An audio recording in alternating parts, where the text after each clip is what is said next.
Bismillahirrahmanirrahim. Summa, kemudian, subbal ma'a, menuangkan air, ala syiqqika al-aymana, atas bagian tubuhmu, al-aymana, yang sebelah kanan, salasan, sebanyak 3 kali.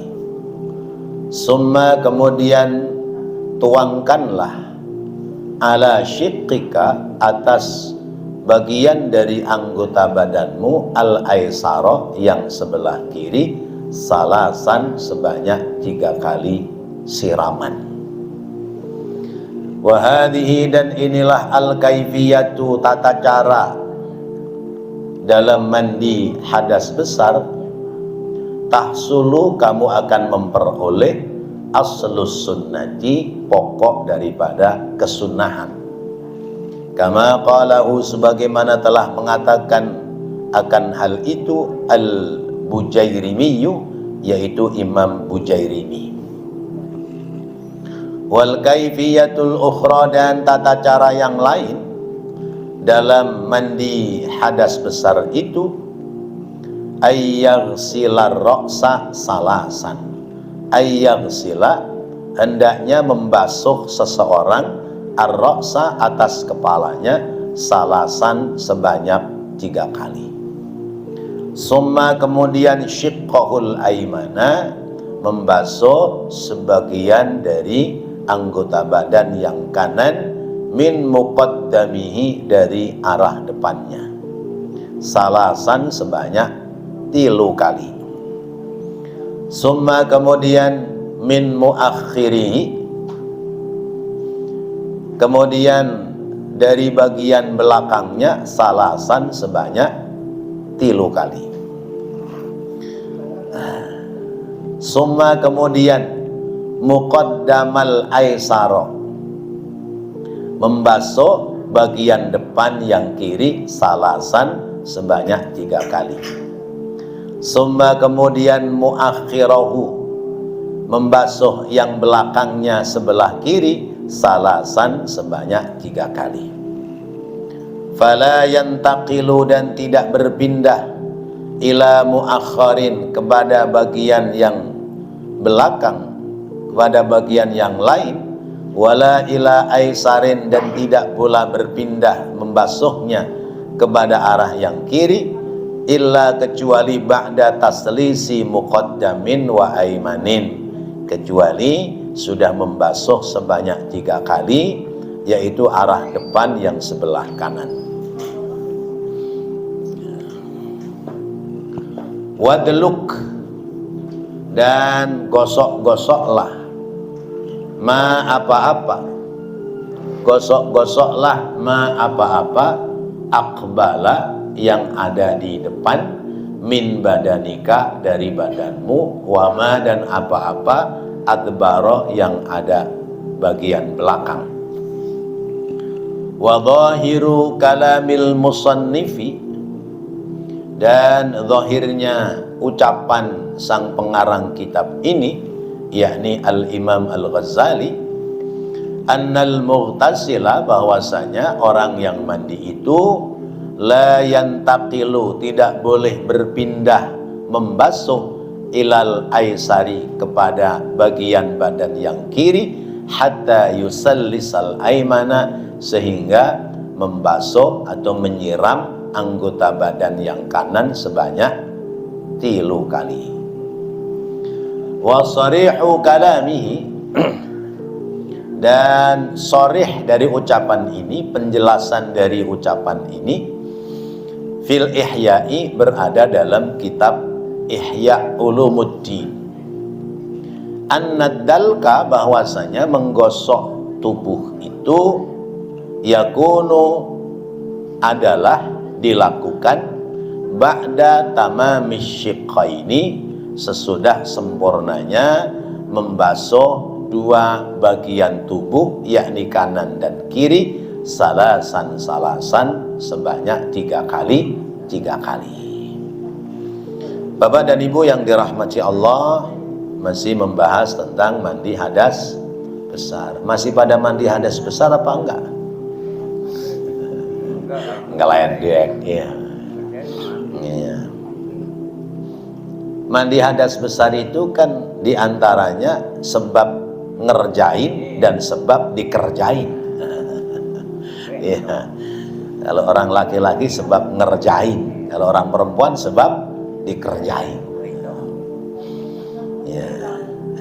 Kenapa Bu? Emang dikerjain Bu?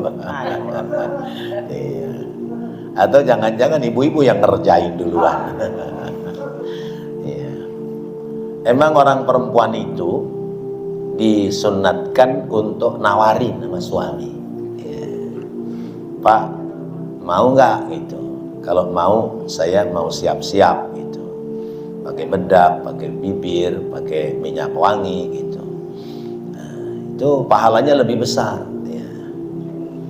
Jangan dideketin orang laki baunya minyak angin, balsem ya, udah jadi semangatnya turun dah.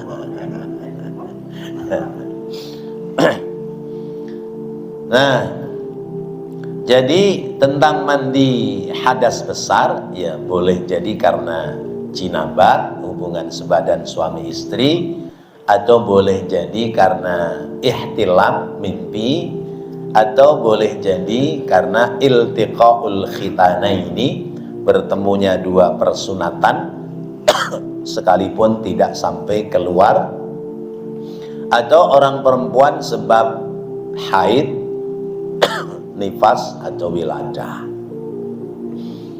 Karena itu wajib melaksanakan mandi, namanya mandi hadas besar. Orang dulu mengatakan adus keramas ya. Iya, keramas. Nah, caranya adalah kata Imam Al-Ghazali, jadi dahulukan bagian badan sebelah kanan. Jadi kemarin kan sudah diajari ya, kalau pakai ember, embernya di sebelah kanan kita ya, kita di sebelah kiri ember kita, bak mandi kita. Karena nyiduknya pakai tangan kanan. Lalu kita agak menjauh dari posisi ember manakala embernya airnya kurang dari dua kolah. Tapi sekalipun kurang dari 2 kolah, kalau kerannya ngocor, itu dianggap air yang banyak. Gayung pertama, ya, kita niat, nawaitul husla li raf'il hadasil akbari lillahi ta'ala. Saya niat mandi, ya, untuk menghilangkan hadas besar karena Allah Ta'ala. Jadi kata Imam Ghazali, kaifiyah yang pertama, tata cara yang pertama, siramkan dulu, ambil segayung, siramkan bagian badan sebelah kanan ya. Ambil lagi, siramkan badan sebelah kanan ya, sampai 3 kali, baru kemudian siramkan ya, sebelah kiri. Nah, kalau menyiramkan sebelah kiri supaya posisinya lebih nyaman, berarti kita pindah sebelah kiri dari bak mandi, ngambilnya pakai tangan kiri, siramkan ke bagian badan kiri. Tapi kalau menyiramkannya menggunakan tangan kanan berarti nyilang ya, nyilang. Nah, kalau sudah rata ya, itu air, berarti kita sudah mengikuti sunnah Nabi.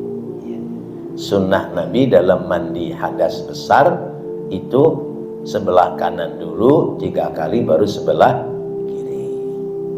Itu kaifiyah yang pertama. Kemudian kaifiyah yang kedua, yaitu ambil air, tuangkan di kepala 3 kali dulu, tengah tuh. Tuangkan di kepala 3 kali ya. Terus sesudah itu baru pindah ke kanan 3 kali, baru pindah ke kiri 3 kali. Jadi itu mengambil sunnah mandi ya.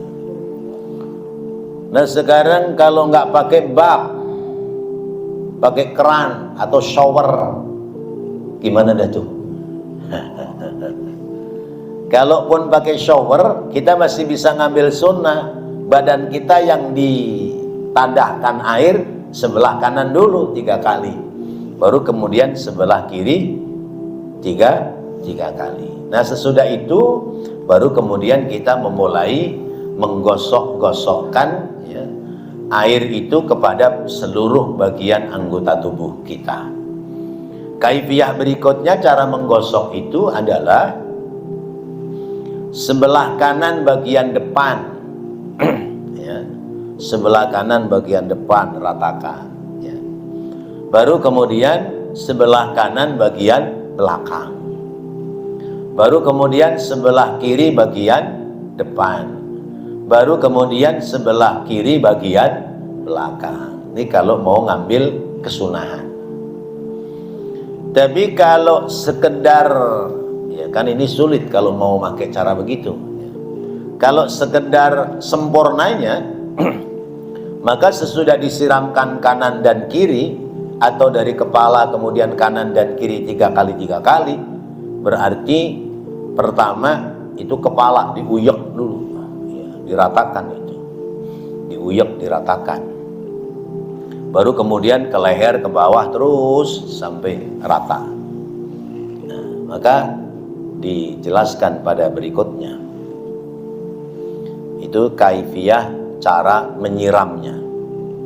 Lakin akan tetapi qala Ibnu Hajarin, berkata Imam Ibnu Hajar, wasyirбini dan Imam Syirbini atau Imam Syarbini, fal akmalu maka yang utama yang sempurna ayyarsila hendaknya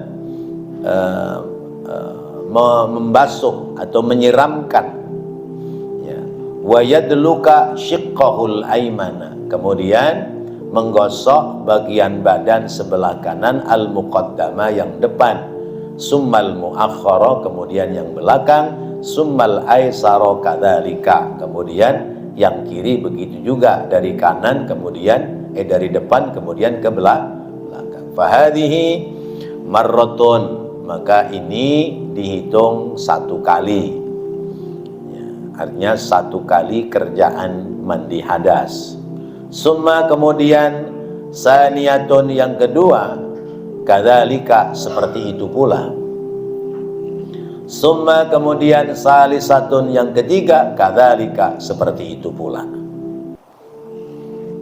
Nah, ini kalau kita mau menggunakan pedoman tata cara mandi hadas inda Rasulillah sallallahu alaihi wasallam. Nah, kalau cara kita yang umum orang awam itu biasanya kan disiram dulu gabyur.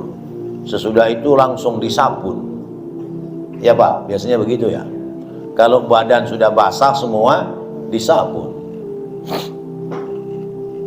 Nah itu kalau niatnya di awal nawaitul husla raf'al hadasil akbari, kemudian digabyur-gabyur belum diratakan sudah disabun, berarti meratakannya dengan sabun, maka berarti air yang kita buat mandi menjadi mustakmal karena tercampur dengan benda suci yang lain.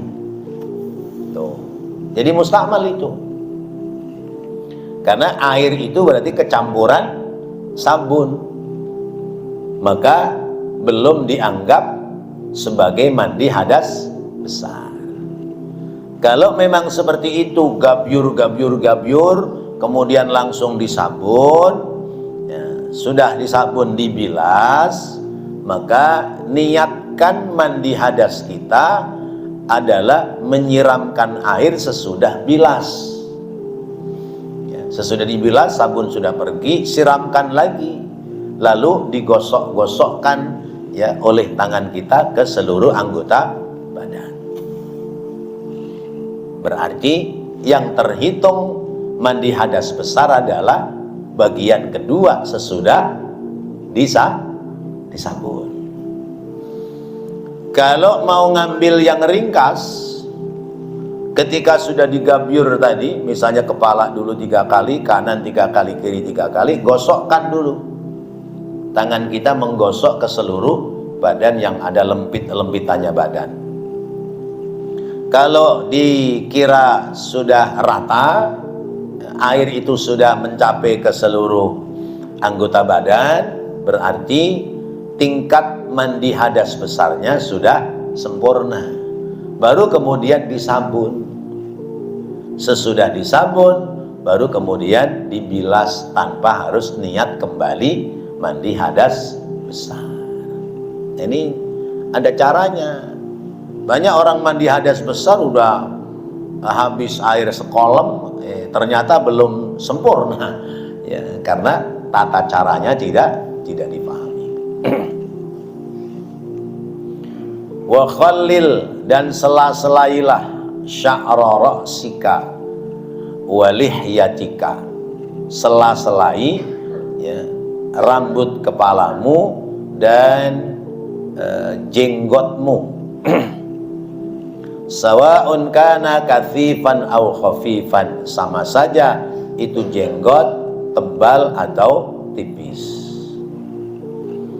Jadi rambut disela-selai. Sela-selai itu kalau rambutnya panjang berarti tangannya begini ya.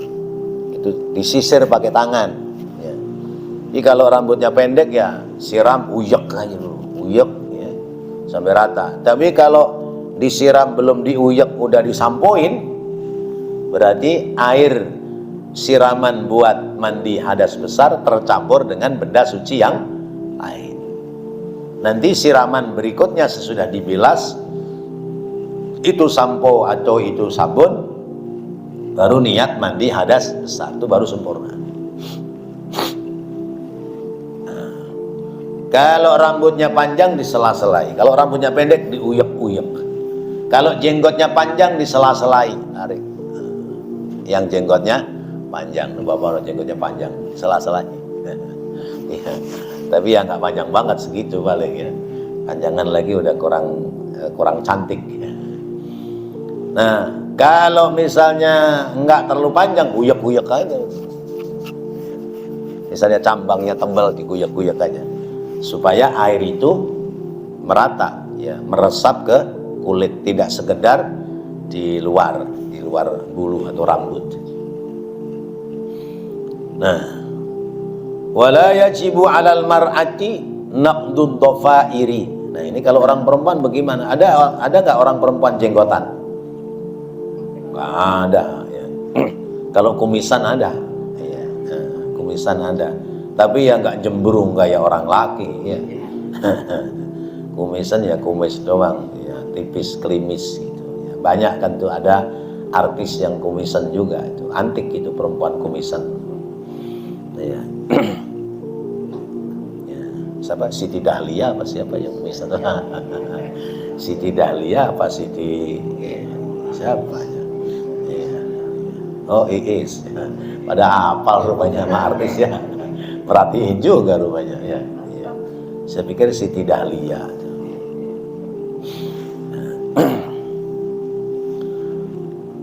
Nah, lalu kalau orang perempuan kan biasanya rambutnya panjang. La yajibu 'alal mar'ati naqdud dhafairi, ya. Tidak wajib bagi orang perempuan membuka gelung rambut illa kecuali idza amilat annal ma'a la yasilu ila khilalis syu'uri. Idza alimat ya, idza alimat ya. Idza alimat, apabila dia tahu annal ma'a, bahwasanya air itu la yasilu tidak akan sampai ila khilalis syu'uri, kepada iketan rambutnya. Jadi kalau misalnya yakin bahwa air itu meresep ya ke rambut, ke kepala, kalau misalnya pakai gelung atau pakai cepet apa namanya tuh, pakai peniti ya, di peniti, atau pakai karet ya, di karet misalnya. Kalau yakin bahwa air itu merembes, maka tidak wajib buka gelung atau ikatan rambut. Tapi kalau ragu maka dibuka. Ya. Kalau kata saya mendingan dibuka. Ya. Dibuka, diriap-riap, ya, diratain, ya. Ya, sampai kemudian sudah basah semua. Ya. Apalagi ya mandi pagi-pagi, rambutnya basah, ya. Terus ya pakai daster doangan, ya, goreng tempe pagi-pagi, ya. Ya, bau tempenya itu menarik suaminya, ya, untuk mendekap dari belakang. Ingat masih muda, ya. Ya Allah, tambah-tambah musim hujan, wah, ya Allah, ya. Biarin marbot kita biar kepengen lagi, ya. Iya. Iya, Masya Allah. Ya, yang dilihat istri kita, ya, rambutnya diriap basah pagi-pagi sambil goreng tempe. Nah, udah nambah, udah makan tempenya nambah. Masya Allah. Jadi tidak wajib bagi perempuan kalau yakin bahwa air itu meresap kepada rambut. Tapi kalau khawatir tidak meresap, maka ikatan rambutnya harus dibuka. Wa ausilil ma'a, wa ausil, dan alirkan al ma'a, air, ila kulli ma'tifin, pada tiap-tiap lipatan badan. Min ma'ajifil badani, daripada lipetan-lipetan badan. Emang badan berlipat? Iya, ngelempit, ya. Terutama yang gemuk, ya. Yang gemuk itu kan perutnya berlipat, ya. Ya, terus karena perutnya sudah kendor, ya, itu nempel di paha atas, ya. Itu kalau orang gemuk kan biasanya begitu. Wahua, dan dia, lipatan tubuh itu, ma fihi in'itafun, ma apa-apa, fihi yang ada pada badannya, in'itafun lipatan, wal tiwaun dan lekuk-lekuk, katabaqatil batni, seperti lipatan-lipatan perut, wal muqi, dan saluran air mata, ya. Kantong mata, sini kan kalau udah tua kan suka ngelipat-ngelipat tuh, ya. Ya. Kemudian wallahadhi, bagian bawah mata, wal ibti, ketiak, ya. Kelek itu kan ada lipat-lipatannya, apalagi bulunya tebal, ya. Orang-orang dulu, ya, ketiaknya bulunya tebal, baik orang laki maupun orang perempuan. Kalau zaman sekarang udah alatnya, udah ada alat untuk bersihin bulu ketiak. Wal udhuni, dan telinga, lempit-lempitan telinga. Telinga ini kan ada lipat-lipatannya ini. Wa dakhilis surrati, dan bagian dalam puser. Ya, puser itu kan ngelimpet juga, ya. Itu kalau ditarik kan ada lubangnya. Itu ada anunya juga, apa namanya? Kotoran puser. Iya, ya, kotoran puser. Wa tahtal muqbili, dan di bawah yang menghadap ke atas, minal anfi, dari hidung, ya. Lubang bawah hidung ini suka ada kerak upil, ya, kerak ingus, ya. Upil berkerak, ya, upil berkerak, ingus berkerak, itu kan boleh jadi tidak akan terkena oleh siraman air. Fa inna dzalika, karena bahwasanya hal-hal seperti itu, mimma yughfalu anhu, mimma termasuk apa-apa, yughfalu yang sering dilupakan, anhu dari orang yang mandi hadas besar. Ada lipetan-lipetan yang harus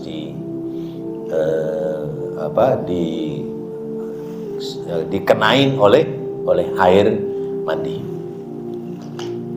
Nah, karena itu kembali tadi, upayakan niat mandi hadas besar itu dari awal. Kemudian jangan disabun dulu, jangan disambung dulu, kecuali kita sudah meratakan itu air ke seluruh anggota badan. Kalau sudah rata, selesai, disabun, nggak ada masalah. Tapi kalau belum diratakan kemudian disabun, berarti masalah, belum selesai. Nah, maka ketika sudah dibilas itu sabun, baru nyiramnya lagi, itu niat mandi hadas besar. Wa yata'akkadu, dan dikuatkan at-ta'ahudu, ya, ditakkidkan at-ta'ahudu, yaitu terkait masalah fil udhuni, di telinga, khususan pada khususnya fi haqqis shaimi, pada haknya orang yang sedang berpuasa. Tentang menyiramkan air ke telinga itu harus ada perhatian khusus, utamanya bagi orang yang sedang puasa. Jangan sampai menyiramkan air ke telinga, airnya masuk ke gendang telinga. Nah, ini sebagian ulama memahami ini menjadi batal puasa, kecuali tidak sengaja. Misalnya kita nyiram, begitu nyiram masuk belepek, kan terus kan gendung-gendung tuh ya kuping ya. Terus diapain Pak ngilanginya? Dituangin lagi itu air. Nah, nuanginya yang kedua berarti sengaja, bisa batal puasa. Kalau kesiram gendung-gendung sedang puasa, biarin aja udah ya, sampai kemudian itu air keluar sendiri. Apa gendung-gendung ya, kan deng gitu kan, kuping kita kan deng gitu ya, ya karena ada air di dalamnya. Itu biasanya nggak sabar, langsung miring ke kiri, kalau yang kanan tuang lagi gitu, baru dituangi, itu pahit, baru hilang tuh gendeng-gendengnya. Nah, itu berarti batal puasa kalau seperti itu. Karena itu bagi orang yang sedang puasa dalam mandi hadas besar, apa mungkin orang puasa mandi hadas besar? Mungkin nggak? Mungkin. Memang kenapa? Gaweannya semalam, ya, semalam, ya sebelum tidur gawean, ya. Langsung mandi apa enggak? Enggak. Mandinya kapan? Subuh, ya. Wah, orang ke masjid itu kalau begitu tuh, ya. Dia nggak bakal ke masjid itu, ya. Karena biasanya mendahulukan makan sahur daripada mandi hadas besar, apalagi waktunya udah mepet. Nah, kalau kita sedang punya hadas lalu kita mau makan, sunnahnya wudhu, ya, supaya tetap ada berkah dalam makanan kita. Nah, mandinya habis subuh, berarti kan masalah dia hubungannya semalam lalu belum mandi, mandinya habis subuh. Ini mandi habis subuh nggak batal puasa, sebab yang membatalkan puasa bukan mandinya tapi hubungan sebadannya.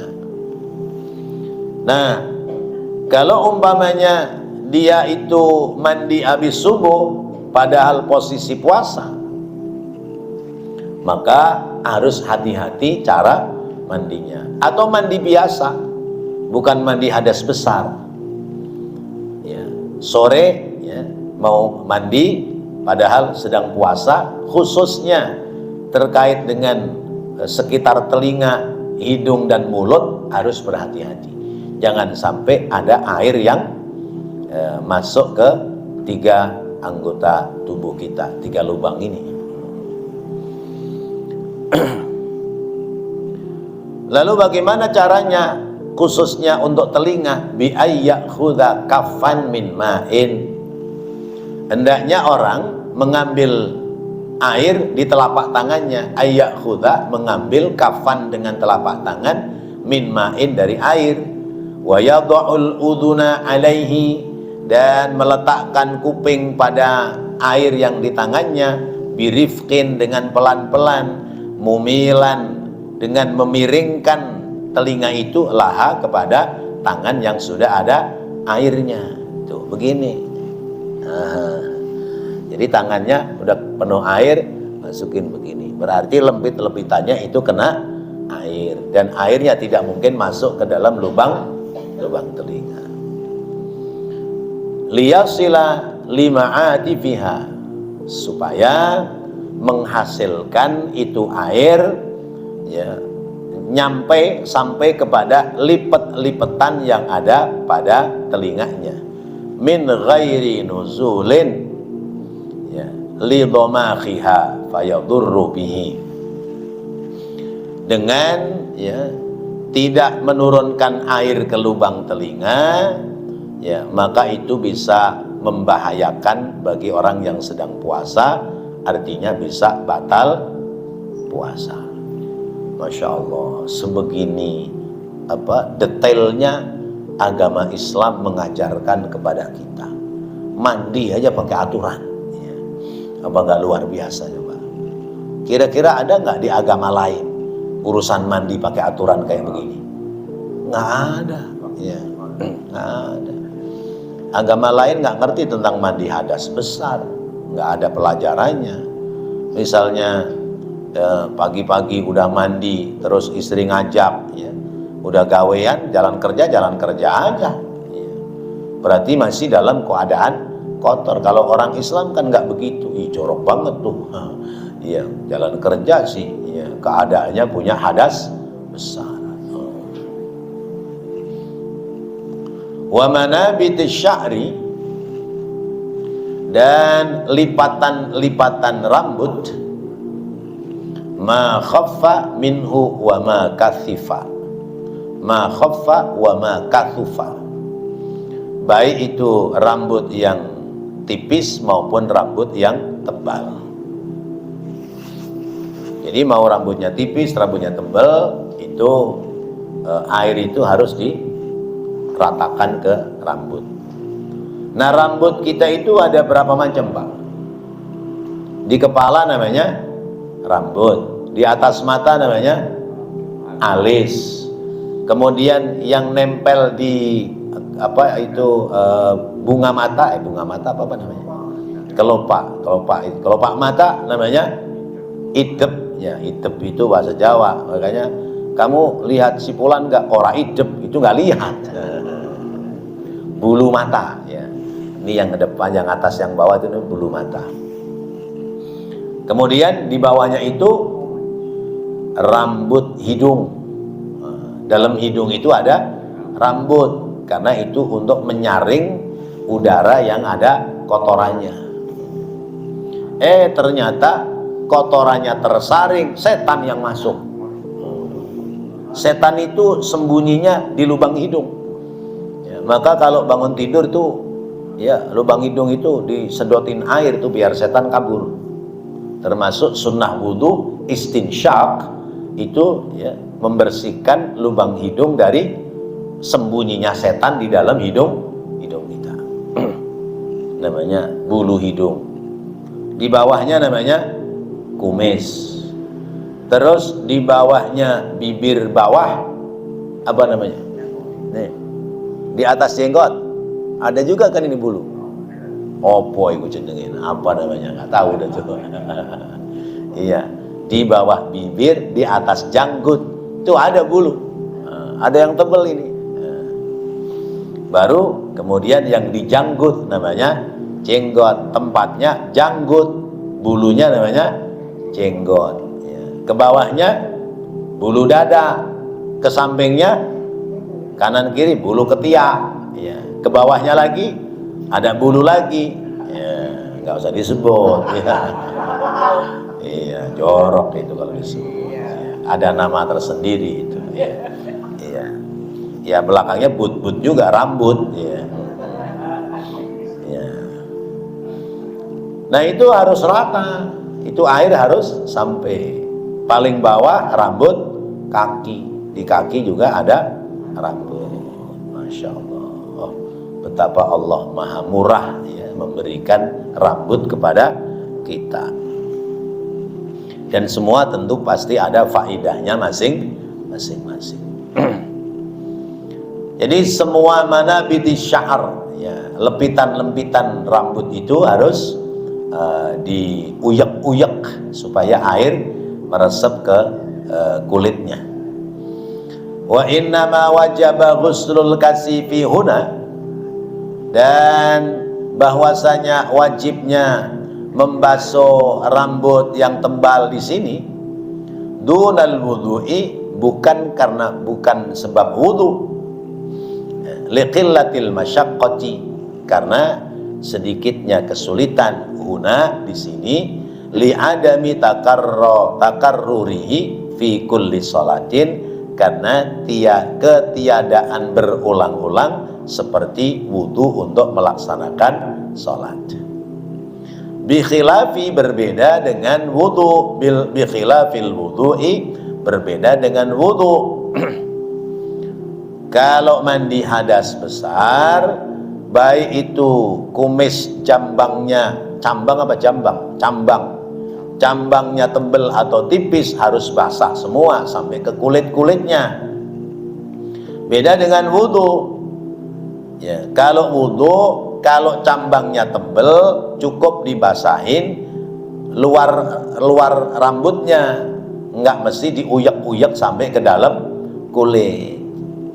Kenapa? Sebab kalau wudhu harus diuyak-uyak juga, itu berarti menyulitkan kita.